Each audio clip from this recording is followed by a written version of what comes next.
And now to introduce our guest and host today, Charlie. Good afternoon. Thank you, Movica. I'm Charlie Schultz. I'm the Rails Managing Editor. And today I have the great fortune of speaking with Alvin Hall. A little introduction for Alvin. Alvin is an internationally renowned educator, television and radio broadcaster, best-selling author, and regular contributor to magazines, newspapers, and websites. Alvin is an art collector and was the Rails guest critic in February 2020, for which he chose the theme of death. Our conversation today is going to expand on Alvin's critics page, which we'll provide a link for in the chat bar to the right very shortly. So Alvin, first of all, thank you for joining us today. Really a pleasure to have you on.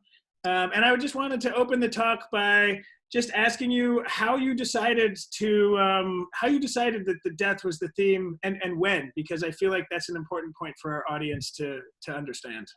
When I was asked to do the critics page, I started looking for ideas and talking to friends about ideas. And I began to notice that when I would mention, oh, I'm thinking about writing about death, people would suddenly go dead silent, so to speak. And it became fascinating to me that a lot of people that I know very well would not talk about their own death, the death of their partners, or the death of their parents. And I would often explore this further by saying, well, why are you so fearful of it when it's inevitable? So that's part of what led me to want to write about this. The other part was growing up on a farm. When you grow up on a farm with animals around, there's so many things you can't control. You can't control when animals get sick. You can't control if a snake comes and bites an animal, or you can't control any of that, the natural world.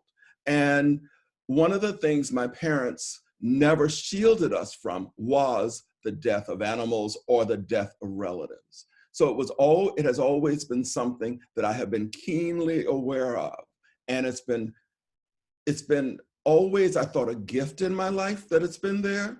When my grandmother knew that she was going to die, she sat down and made all of the plans for her own funeral. So all we had to do was literally show up.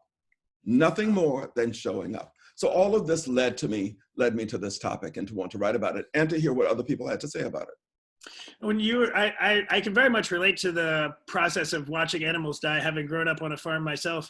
And I remember, we on our farm spoke about the animals' deaths very frankly. Like the cat died, the horse broke its leg, and the horse has to be put down.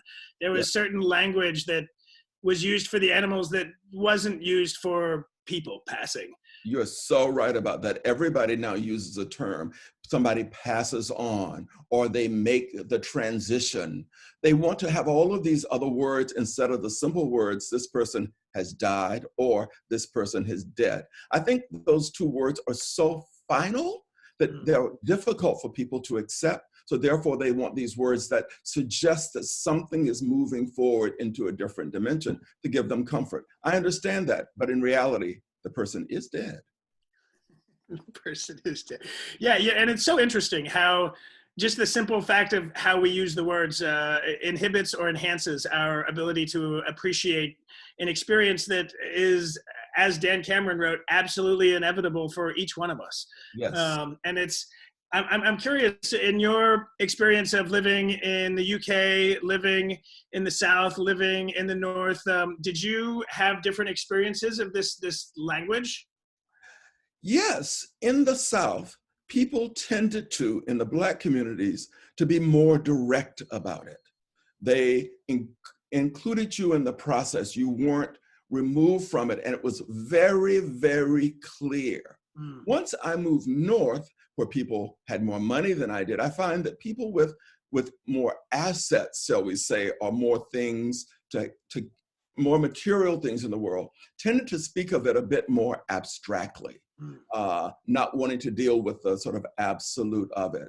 When I was in the UK, people still use the old-fashioned words dead and dying. Although people would think that people in the UK would sidestep the issue, they talk about it with very good manners and in a very proper way. So I think there's probably a greater structure in the UK in talking about this issue.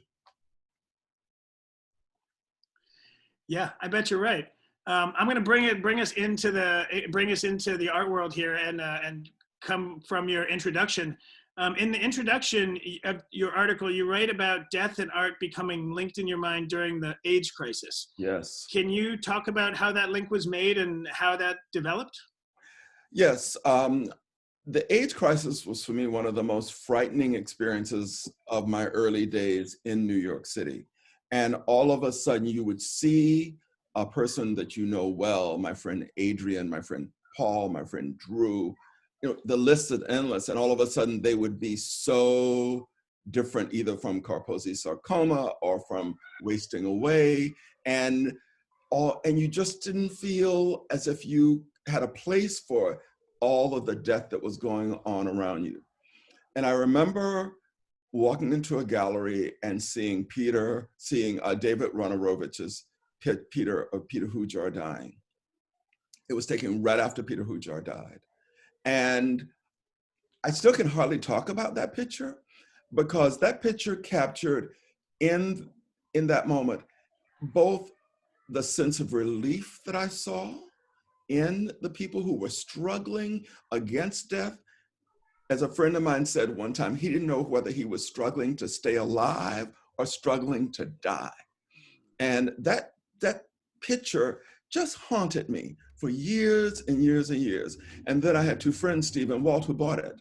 And after they bought it, they would hang it in their house briefly. And we talked about that picture endlessly and how it really captured a moment for me in the AIDS crisis. And then there was all of other David's work, the Buffaloes, which I lived with for over 20 years, going off the hill, how the Buffaloes were died by being driven off the cliff. And this was the conservative faming the flames of fear and letting people die endlessly. So there were many artworks that captured that moment for me in a way that still lives in me and informed how I looked at art and saw mortality in art. That's so fascinating. Had you had much of a relationship with art before you had those experiences with Wanarovich's work?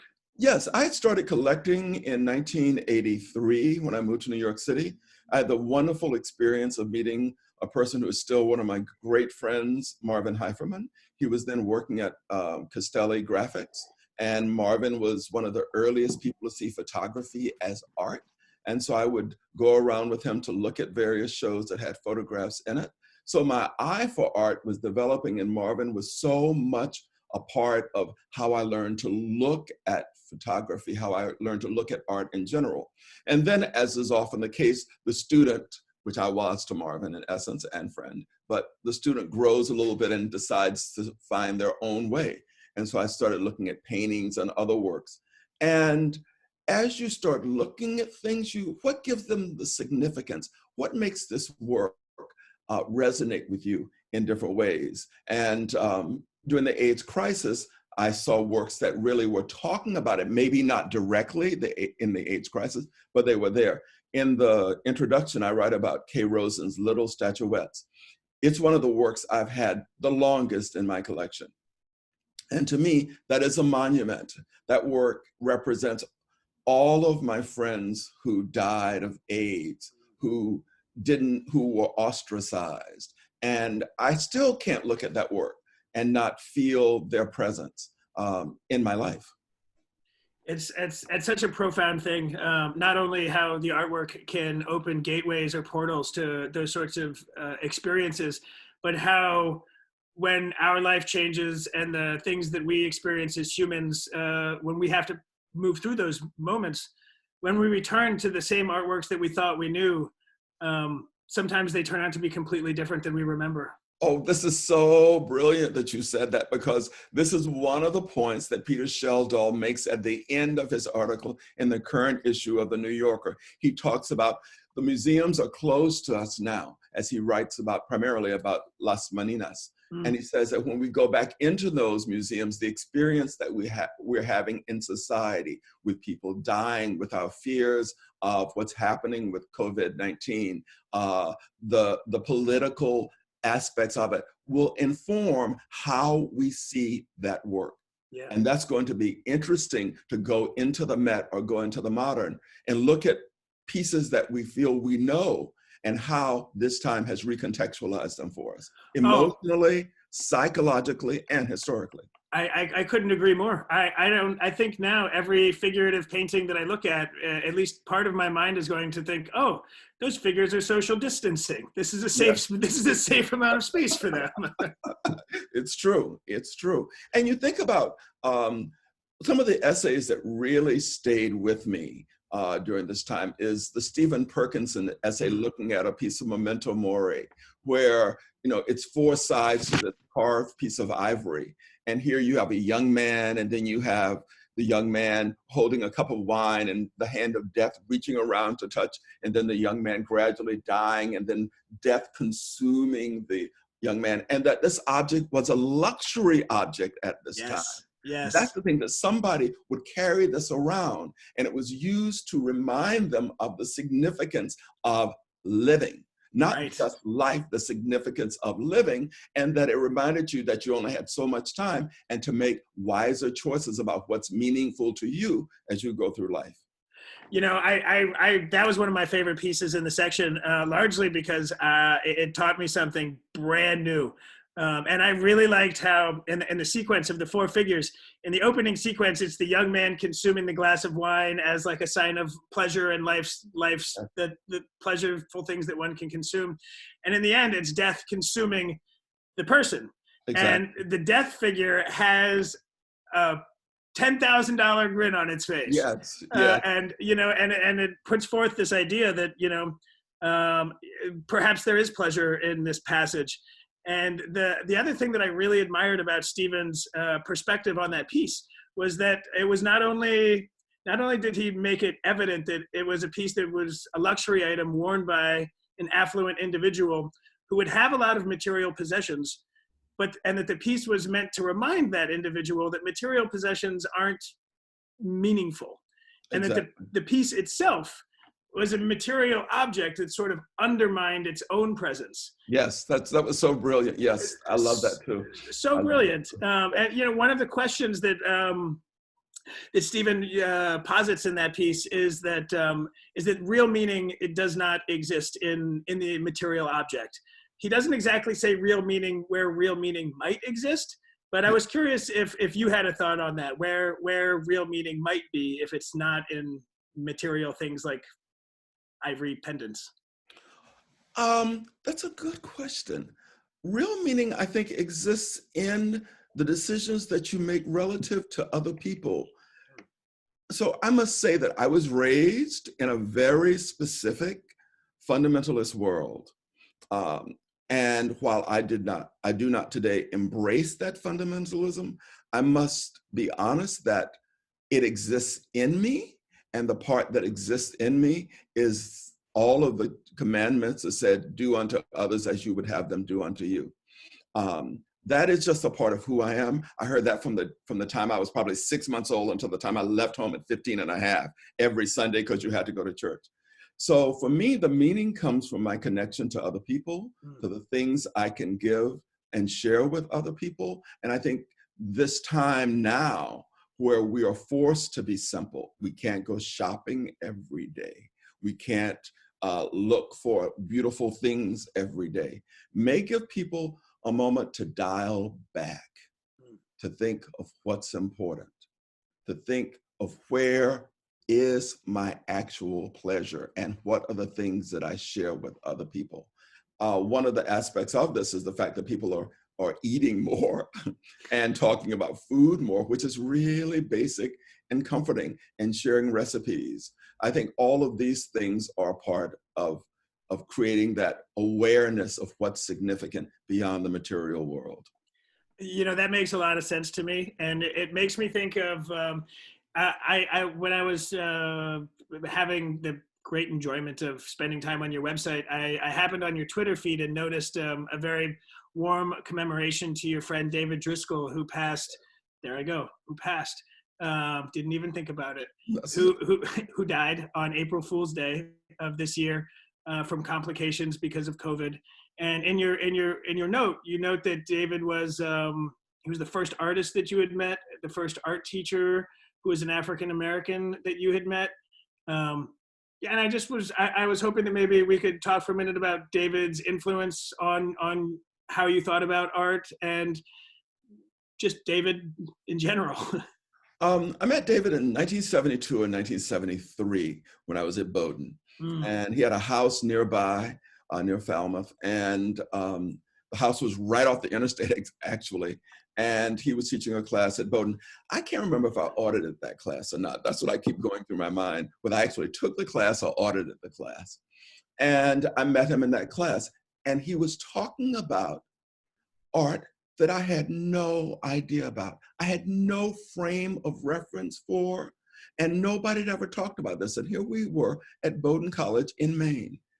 David was so generous and such a person who wanted to open up your, not just your mind, but your heart to the beauty of art that had been created by people like yourself and had contributed this creativity on a broad spectrum of issues that we did not know about.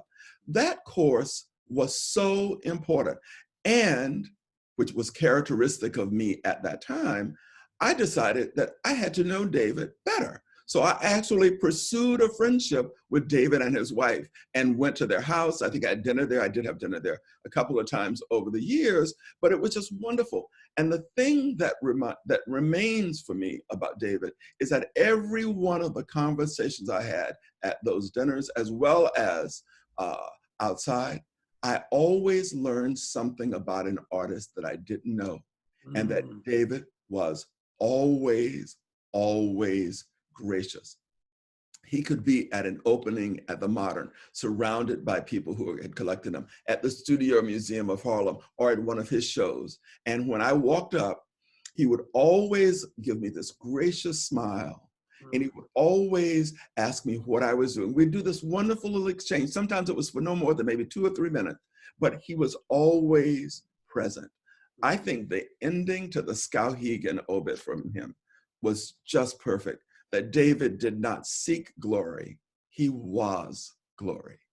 And that was just so true of everything that I knew about him, all the way up until he died.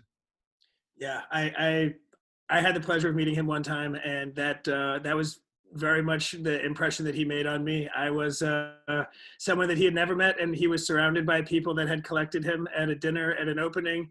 And at a certain point, he said, "It's very nice to see you all again, but I'm very curious to meet the young people here who I don't know."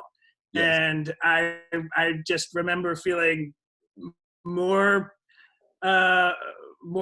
seen and more present than I often had, and it was a moment of such generosity, and it really kind of reinvigorates for me how important it can be to have a good art teacher. Yes, and his art was about the things that he loved and the things that he saw, the table at his house, the flowers outside, the landscapes, and then he would deal with political issues. And at this time, when he had his last show at his gallery, Anne and Frank Goodyear, who were the directors at the Bowdoin College Art Museum, asked me to go by to look at this drawing that they were considering buying for the museum. And I walked in, and it dealt with David in the 70s, a drawing from the 1970s, looking at identity. And there was a silhouette of a young black man, of a man in it. And then there were all these African images, these abstract images, these geometric images. And I just thought, this is perfect for Bowdoin. Here we were, an all-male college at that time. My class at Bowdoin had 32 Black men in it, the largest number in the history of the school. And here was this work of art that reflected the time when we were there in such a perfect way. And so I said, yes, we have to buy it. And now it is a part of the Bowdoin College Museum. It's one of the best David Driscoll drawings I've ever seen, ever seen. I'm gonna have to get myself up there to see it. I think you can look at it online, which makes it easier. I guess that's the thing to do these days. Yes. Well, I want to go to circle back a little bit to something that Nico had written, and that I felt Dan Cameron, another contributor, had written that sort of coincided. I'm going to quote a couple things here. Yes. In Nico's article, Nico asks, Without artists as witness or artists as evidence, how were we to collectively imagine death as both carnal practice and mortal eventuality? It's a very poignant question about the artist as witness, artist as evidence. I really liked that. Yes. Dan wrote in a separate piece about, amongst other things, David Wanarowicz's work. And David, in writing about that, Dan wrote, his cold fury was not directed toward death itself, but was put to the task of exposing those dark forces of societal homophobia that discounted the premature, agonizing deaths of countless victims of HIV and AIDS, and perpetrated the cruel forms of discrimination faced by those afflicted. In doing so, Wanarowicz's continues helping the rest of us come to terms with the powerful feelings of injustice and unfairness that often characterize a person's departure from their mortal coils. I thought that was profound.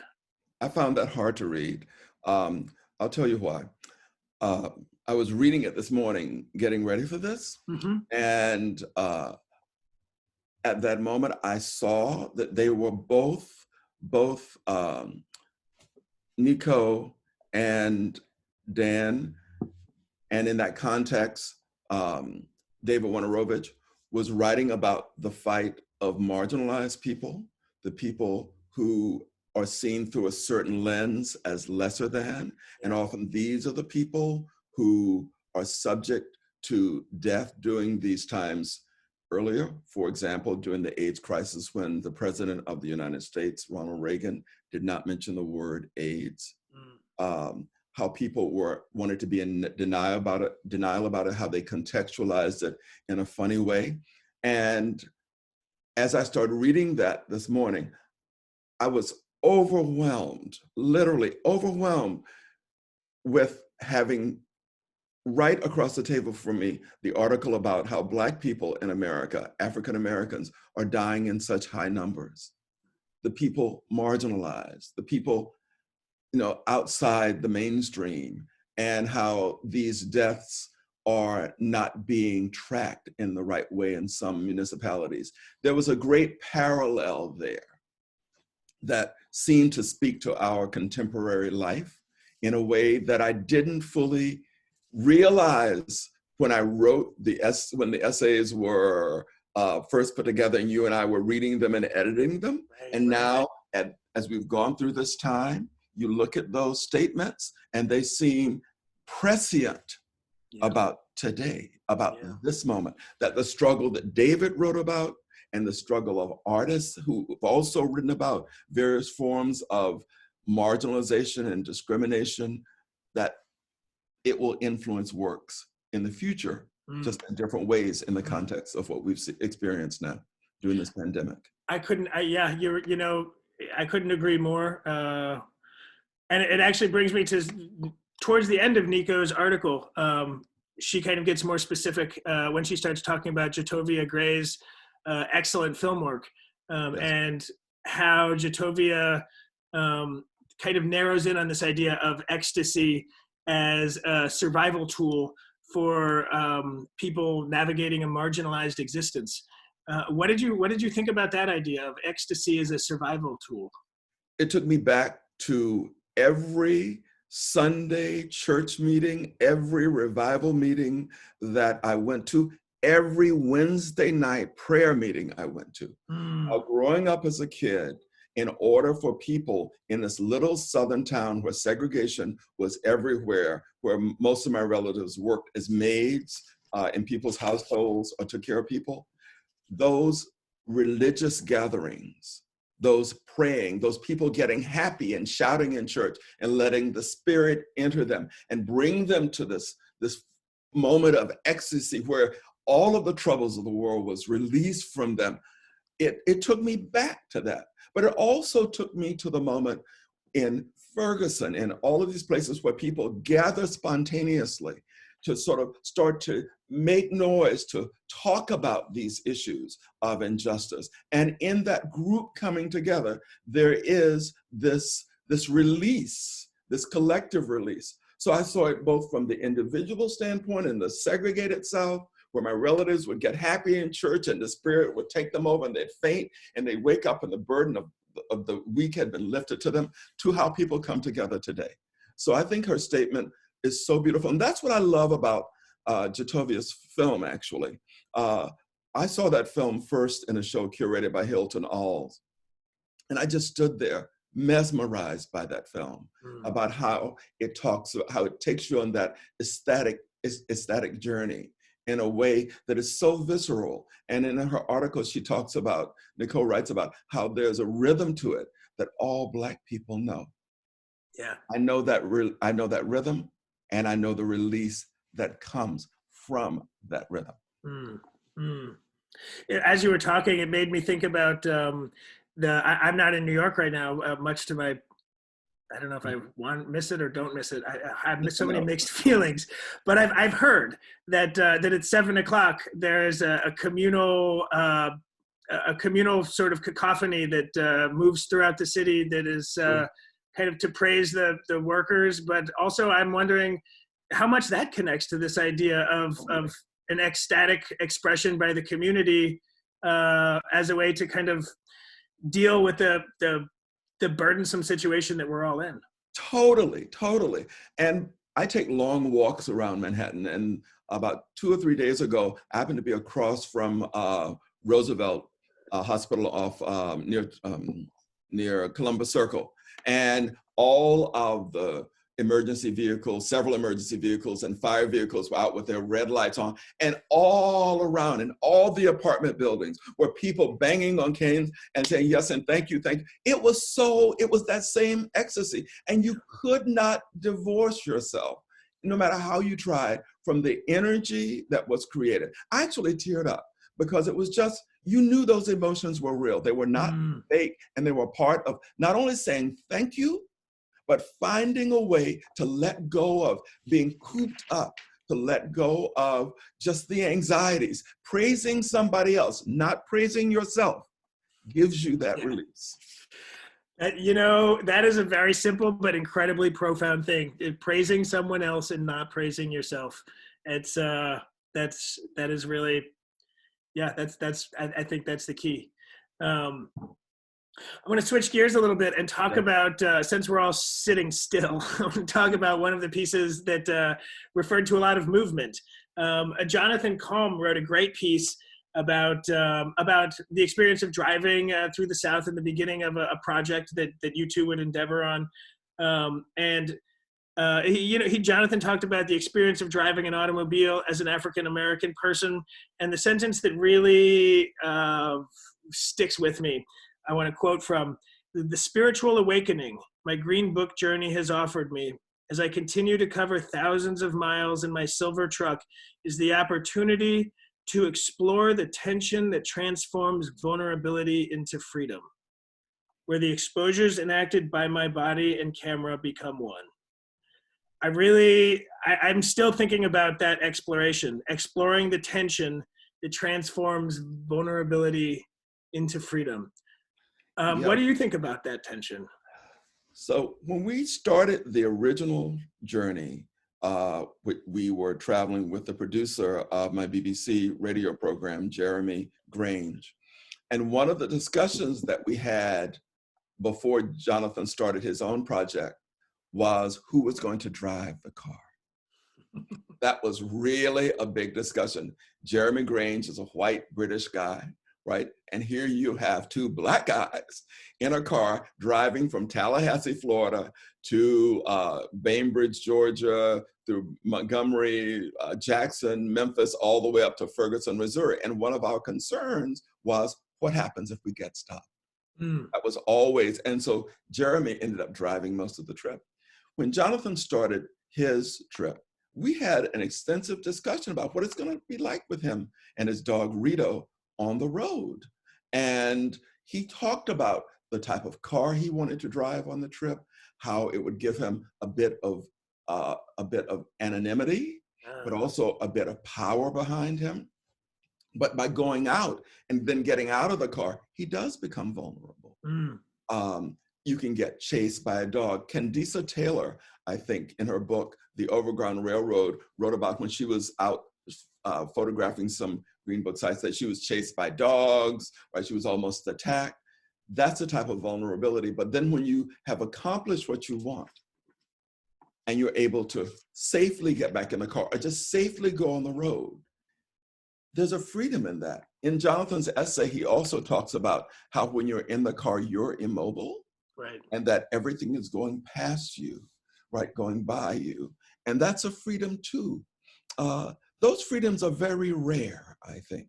And I think Jonathan touched on a really important point about the vulnerability in deciding to make the decision, in getting out of the car once you're in the car. yeah. All those moments when you're vulnerable, and then you get in the car and you have your freedom back. Yeah, I think that is such the point that the predicate clause there, where the exposures enacted by my body. Yes. That line, that to me is the moment that he gets out of the car. Yes. And he becomes vulnerable, and the risk taking, it transforms the stillness of being in the automobile. I think without the exposure, there's no tension. Frankly, there's no vulnerability or freedom. There's just a car ride from point A to point B. And then he has a camera in his hand. So not only is he exposing himself, but he's taking the time to try to get an exposure on an object, in which case he takes his mind off of his own security circle, right? Mm. All of us walk around with a sort of self-aware parameter of where if somebody enters that suddenly, right, we'll jump.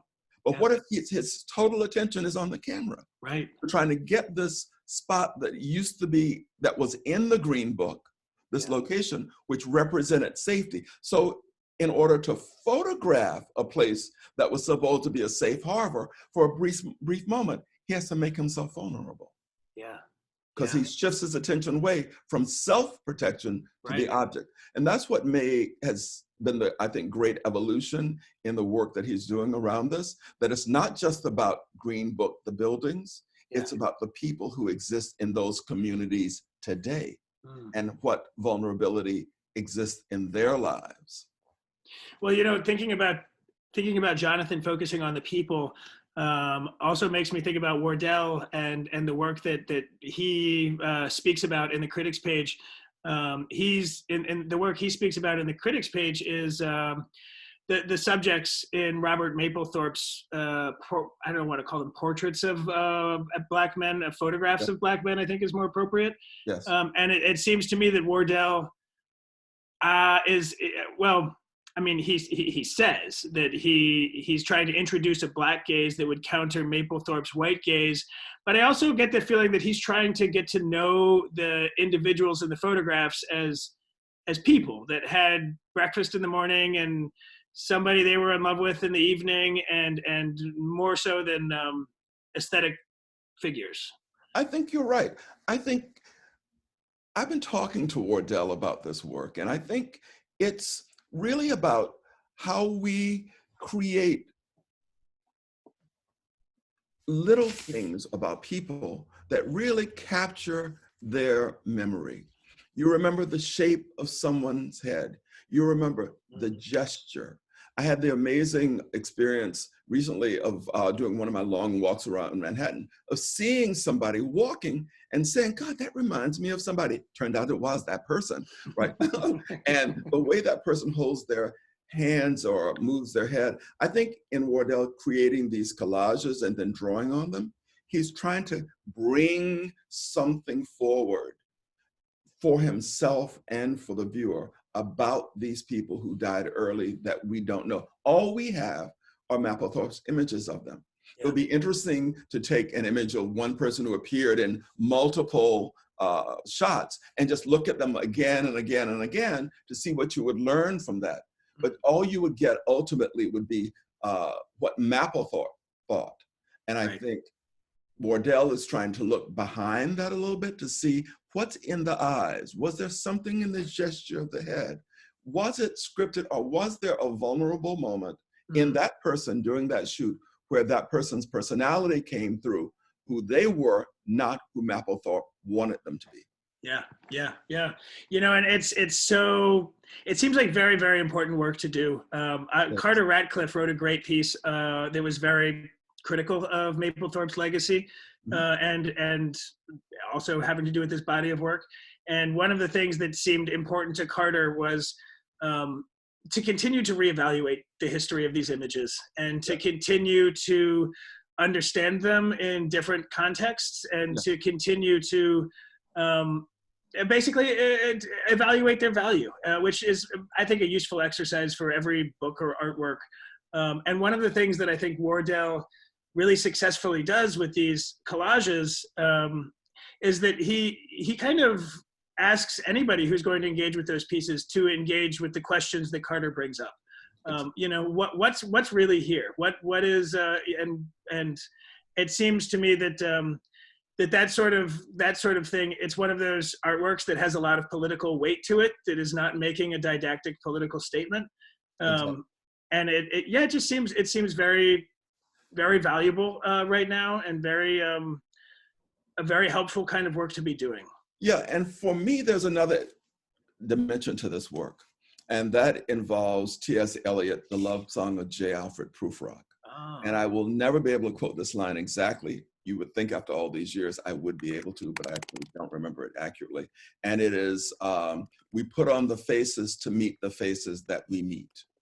And I just think that line for African-American men and African-American women is very profound.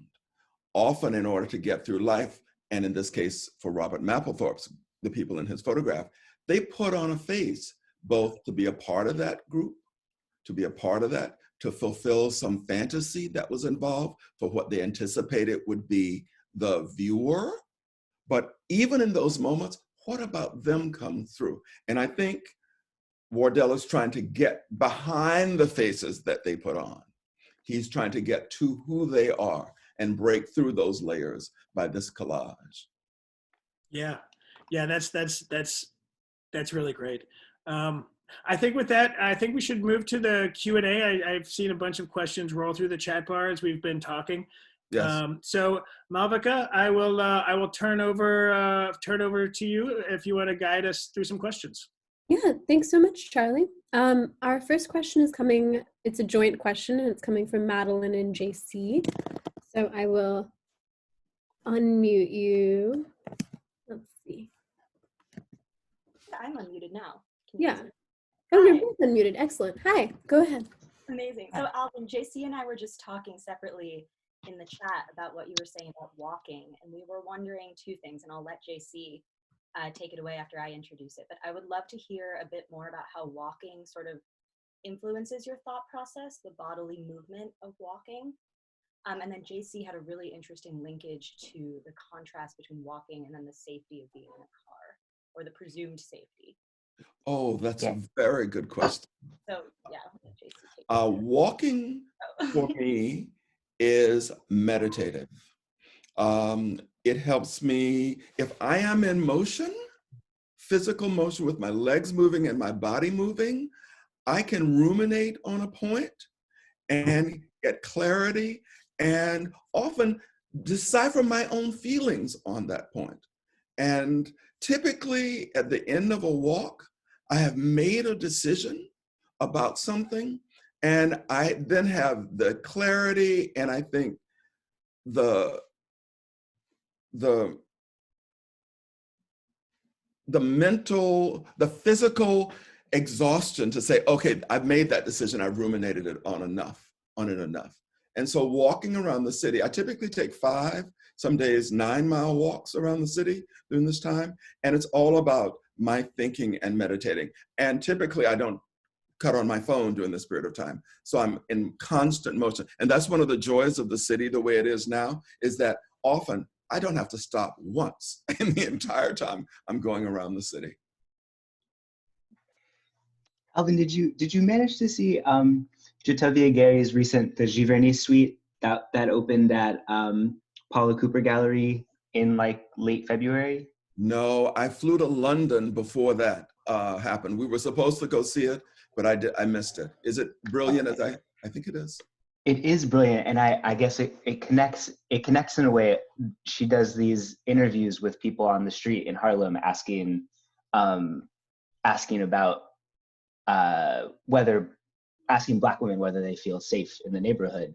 And a lot of the answers kind of center around walking. So I was wondering if you had any thoughts about that, but perhaps you. A lot of the answers center around what?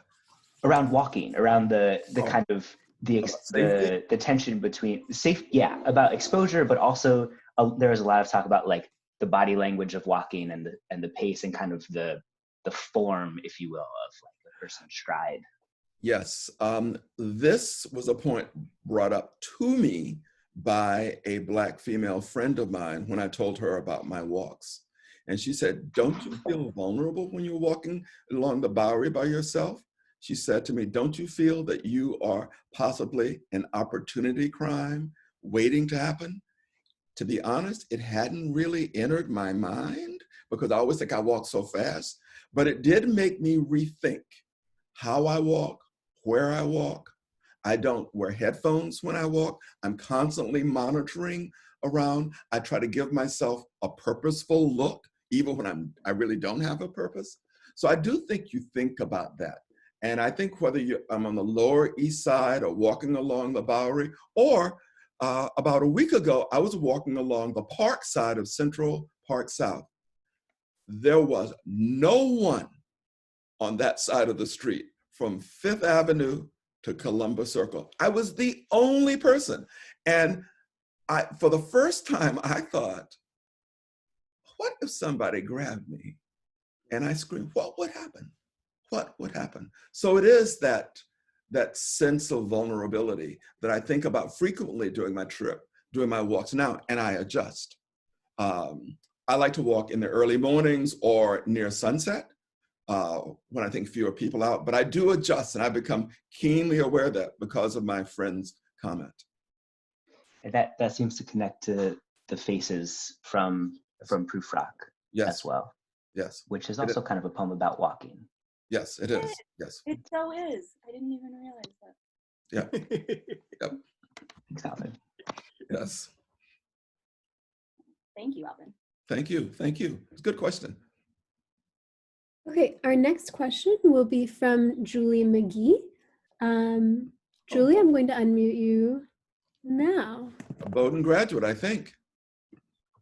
Hi, Alvin. It's good to see you. Hi, Julia. I thought it was you. So my tiles are painted by David Driscoll. They're from his kitchen in Hyattsville, Maryland. Oh, fantastic. Yeah. Fantastic. I was looking at the picture I have of us with David and his, grandnephew, is it? Rodney. Rodney, yeah. Yes. Yeah, Rodney Moore.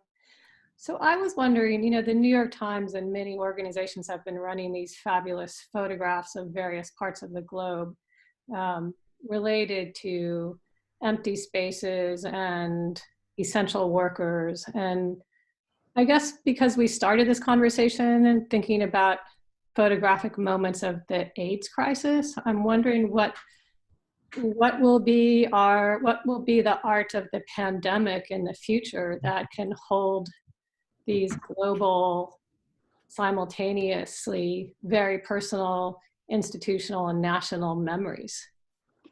Wow. I'm going to look on my bookshelf because there's a book. Marvin and I think Carol Kismaric did a book called Photography Changes Everything, which was published by the Smithsonian.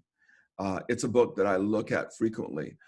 I think there's going to be an interesting combination of images, Julia. People in these abstract forms, giving care or comfort or handling stressful situations, these very intimate close-up pictures.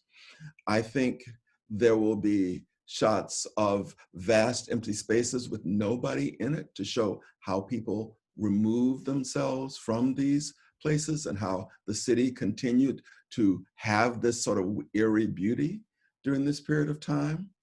I think there will be portraits of groups and individuals. I often think of Reneke Dijkstra's photographs of individuals. I think of Katie Grannon's photographs of people and individuals. And I think someone is going to capture this beautifully it's not, I think it's that weird combination, Julia, of both the empty spaces, those intimate moments where the bodies are intertwined or people are touching and they're abstracted. So so you get a sense of the rawness of the emotion. And then you have the faces of the people who both died and survived. What do you think? I'm curious. I don't know. I guess I'm also thinking beyond photography. And Jeremy just posted that he thought there are not enough moments of photos being put out there, which is probably true, certainly in terms of the vernacular, because most of what's being shared is not vernacular. But I'm thinking about what becomes the object that future Stephen Perkinson writes about in terms of existential evidence of death and living, but in this case comes out of the COVID-19 moment. Yes, yes. It's going to be interesting. I'm so curious to see how artists are going to interpret this moment. This is partly why I collect work by living artists. Yeah. Because I think that participate in their creative thinking about this is really important, so that, in keeping with the theme, that the art will take us to places that we often don't anticipate or introduce us to perspectives that we've not considered, because the art will be the visual, will go directly to our emotions. It's like music. The music will go directly to our emotions. I think we're at a point where artists are going to be able to show us things and remind us of things that are really key to this moment. Thanks, Alvin. It's good to see you. Thank you. Good to see you. Okay, so for our next question, we're going to do something a little bit perhaps different. I'm going to ask a question because I had a question that was just biting at me. I hope that's okay. Yes. So my question sort of continues off of the discussion that I think is coming up, which is that something that's been coming up in my mind is that are there going to be, like, obviously there will be images of this current pandemic, but to me, like, documentary photography as a tradition is fundamentally an invasive practice, one of transgression, voyeurism, overstepping, of being in spaces and environments that are intimate, where you should not be. And to me, I'm growing concerned or curious, how are there ever going to be any documentary photographers of this particular moment, where so much of just like how we function socially has to do with isolating and not transgressing borders? I'm wondering, like, what will the documentary photographs of this particular social and historical moment look like, and how will that function? Wow. I guess that's a weird question, but. No, it's not a weird question. I think it's a really good question, because I think Julia brought up the whole idea of vernacular photography, and clearly people have their cameras with them and they have their text messages with them, and they're sending photographs of themselves in the hospital, although they're isolated. I think that's where a lot of the power is going to come from. And this is just my personal belief. I think that the phone in our hands, for better or worse, is the thing that which we can tell somebody we love them. There was a story in the paper today about the last message from a health worker who died. And I'm sure that on that phone, there might be a picture. And I think those will be the things. And I think people sharing them either online or being brought together in a memory device is probably the way this will be documented most intimately. And I think it will be more intimate and more personal than we've probably ever experienced before, because of the magnitude of it and because we're removed from each other. And only those people going to the hospital with that phone in their hands have been communicating with relatives and others that they love. And so we'll get to see what they think. I think it's going to be a combination of words and pictures also. I like that. Thank you. What do you think? What do you think? What do I think? I don't know, but I think what you're saying really resounds with me, where it becomes a question of access, where only the people in healthcare, in the medical field, or the ill and dying will have that kind of access. And that seems to me a little just like, you know, a more personal Yes. mode, but I've just been curious. Charles, what do you think? Can I interject here? Yes. Continue to that question that Malvika brought up.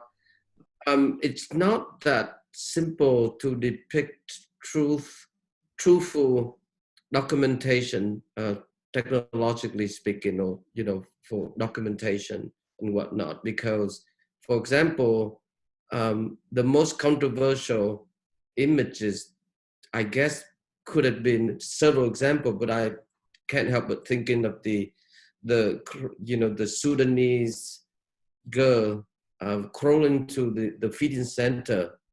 Right behind her was the vulture that was published in the New York Times. That won Kevin Carter, who was the South African photographer, photojournalist, who won the prize, the Pulitzer Prize. And he actually took his own life after that, months after that photograph, because it was so highly politicized. So it's very difficult to mediate and navigate where the responsibility of someone like Kevin Carter wanted to convey the real genuine struggle to show the rest of the world. In fact, sometimes most of that has been discouraged for political reason too. So it's very difficult. I mean, we know that such power of images can evoke and provoke emotional response, especially when it comes to the subject of death. As you remember, wasn't controversial enough when Seymour Hersh, you know, published the Abu Ghraib picture, particularly the hooded man on the box. It wasn't that his hands and fingers wired with electrical, you know, to be tortured, and he stand on the box and he hooded. It's exactly the gesture that is not exactly a crucifix formation, nor the down. It's somewhere between halfway. It's a gesture of mercy, which we also be reminded in Pietà, you know. So there's a huge difference between gesture of mercy than the gesture of begging. Yes. Compassion and all of that is all together. So I think it's a very complex issue. Yeah.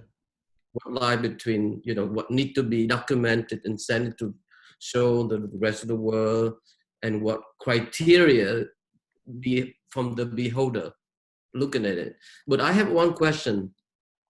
This is I have witnessed people who have died relatively happy, productive life, and I have also witnessed people who didn't have a productive life, who lived unfulfilled, and when in their dying days seem to be incredibly lost. They're not themselves. So I wonder if you have experienced anything similarly at all, Alvin, in your lifetime. Yes. During the AIDS crisis, I saw people die who accepted the fact that this was inevitable, and they tried to make their peace with it. And just the simple act of standing there and holding their hand, they felt like they were just fading away. And I've also seen people who did not want to give up this world. They were holding on to symbols of things that defined them. And they did not want these external things in their lives to go away. And they were angry to the end. They were fighting to the end. It was only in that last, when the breath was leaving them, that you just felt they gave up then, but they held on to the end. I think of some of these faces and people frequently, because one of my friends, we were having a discussion recently, and I said, what would you do? And she said, I'd fight until the very end. Mm-hmm. I think of my grandmother. Yeah. My grandmother knew she was dying. Mm. She got tired of fighting. Mm-hmm. And about a month before she died, she announced, as clear as day, I'm going to close my eyes and wait for death. Mm-hmm. And she closed her eyes, and she kept her eyes closed until about 1 hour before she died. Then she opened them and said, I'm dying. That was it. That was exactly how my grandmother died. She knew that it was a week before. It was Saturday, sometime in the afternoon. She even said that between 2 or 5 o'clock, I Yes. would go away. So she called my father, the oldest son, to be sure that he would call his siblings and the grandchildren to gather around her. And that's how she died. Yep. Exactly in the afternoon. And she was ready to go, and we knew it. And it was so interesting, as you say, somebody who can resist. It's not it's not a judgment here. It's just a cooperation. But I remember one of the most beautiful things that Toni Morrison say, if you surrender to the wind, you ride with it. Yes. Yep. And I think some people have that embodiment and the belief in their own ability to have lived already a very productive life, and they're ready to go, move on, to pass on the baton. Yes. Yep. And I think that's what we wish for, because what defines life is really death, and vice versa. If you have lived that life very productively and fulfilled all the things that you wanted to accomplish or achieve or do, I guess. But that's where the art and humanity is very interesting right now. Yeah. Thank you. Friends, I think that is the perfect stopping point for today. Here at The Rail, we have a daily ritual of ending our lunch with a poem. Today, Madeline, our Development and Outreach Associate, will be reading for us. Madeline.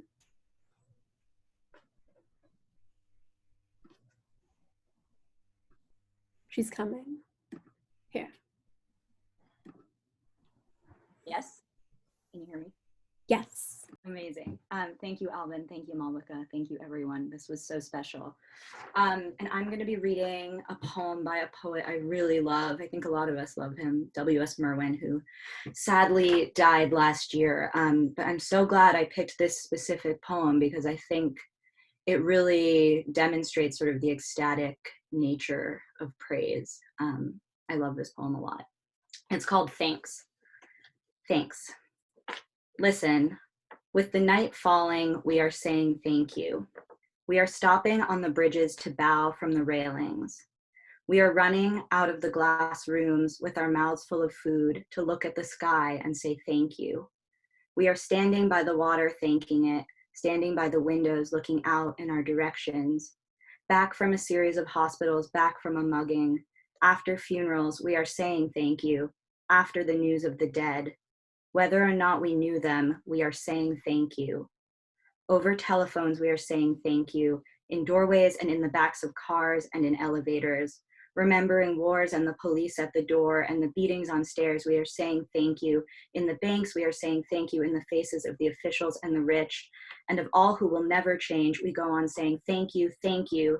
With the animals dying around us, our lost feelings, we are saying thank you. With the forest falling faster than the minutes of our lives, we are saying thank you. With the words going out like cells of a brain, with the cities growing over us, we are saying thank you faster and faster. With nobody listening, we are saying thank you. We are saying thank you and waving, dark though it is. Thank you, everyone. Thank you. Thank you so much, Madeline, for that poem. Please join us tomorrow when we will be joined by Brian Doeries with Lucas Kane and Shadi Gahari at 1 p.m. on the new social environment. Thank you, Alvin. Hi, thank you. Thanks for asking me to do this. I appreciate it. Thank you. Thanks, Alvin. Thank You, you. Charlie. Great question. Thank you. Thank you. Thank you. Bye. Thank you. Thank you, Alvin. Bye. Thank you. Thank you. Thank you. Bye, Nick. Stay safe and healthy. Bye. You too. Bye. Much love.